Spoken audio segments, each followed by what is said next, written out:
Sejam bem-vindos à quarta aula da unidade curricular de banco de dados. E o objetivo dessa aula vai ser a gente compreender o conceito de SGBD, ou Sistema Gerenciador de Banco de Dados. O próprio nome já dá uma noção, mas a gente deve solidificar alguns conceitos em mente para que, de fato, possamos compreender tudo isso. Tudo que fazemos em um banco de dados passa pelo esse chamado SGBD, que de fato é o gerenciador. Ele é responsável por salvar os dados no HD do computador, manter em memória os dados mais acessados, ligar os dados e metadados, disponibilizar uma interface para programas e usuários externos para que eles possam acessar o banco de dados. Sendo assim, a gente já pode concluir que o SGBD é o grande gerenciador de todo o funcionamento do banco de dados, sendo que na prática ele vai ser um software onde existem diversos modelos e diversas versões disponíveis no mercado, sendo que todos eles têm de fato a mesma função, que é basicamente poder fazer todo esse gerenciamento do banco de dados.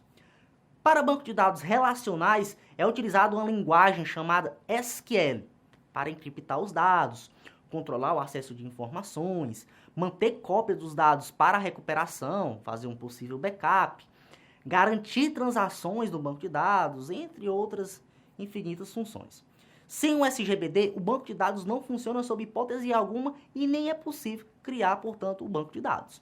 Podemos então definir um sistema gerenciador de banco de dados como um conjunto de programas de computador, softwares, como já foi falado anteriormente, responsável pelo gerenciamento de uma base de dados. Seu principal objetivo é retirar da aplicação do cliente a responsabilidade dele de gerenciar o acesso e fazer a manipulação e organização desses dados. O SGBD disponibiliza uma interface para que os usuários possam incluir, alterar ou consultar dados previamente armazenados. E além disso também, o SGBD é o responsável por manipular os dados contidos no banco. Porém, suas funcionalidades vão muito além de manipular os dados. Ele também é responsável por definir e construir um banco de dados. O SGBD faz todo o gerenciamento das transações contidas no banco de dados. Uma das transações em banco de dados consiste em um conjunto de operações que são tratadas como unidade lógica indivisível. Por exemplo, quando vamos fazer uma transferência bancária, são feitas no mínimo duas alterações. A retirada do dinheiro da conta, da pessoa que está manipulando aquilo, e o depósito da conta para quem vai receber o valor transferido. Ou seja, a transferência é um conjunto dessas operações. Existem vários SGBDs disponíveis e cada um deles implementa um banco de dados ou vários de maneira diferente.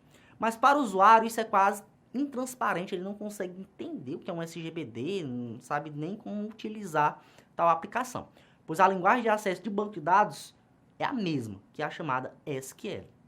Os fatores que levam na escolha do SGBD são tempo de resposta, segurança, o preço, também, já que alguns são proprietários, espaço para armazenamento, quantidade de processos a serem realizados, entre outras características. Os grandes exemplos de SGBDs disponíveis no mercado é o MySQL, o SGBD da Oracle, o Postgre, entre milhares outros que tem aí disponíveis no mercado. Portanto, encerramos a nossa quarta aula desta unidade curricular, onde foi possível compreender a importância e função do SGBD no mundo de banco de dados. Nos vemos, portanto, na próxima aula.